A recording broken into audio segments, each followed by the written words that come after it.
மின்சார கட்டண திருத்தம் பொதுமக்களின் கருத்து கேட்பு இன்று ஆரம்பம்.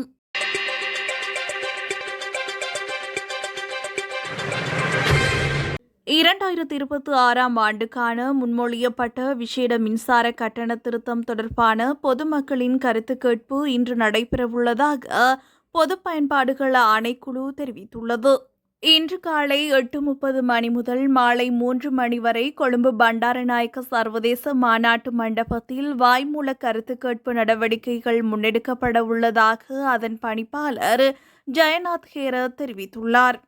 இதன்படி 2026 ஆண்டின் 2ஆம் மற்றும் 3ஆம் காலாண்டுகளுக்காக நேஷனல் சிஸ்டம் ஆபரேட்டர் நிறுவனத்தினால் முன்மொழியப்பட்ட விசேட மின்சார கட்டண திருத்தம் தொடர்பில் இவ்வாறு பொதுமக்களின் ஆலோசனைகளை பெற்றுக்கொள்ள ஆணைக்குழு தீர்மானித்துள்ளது.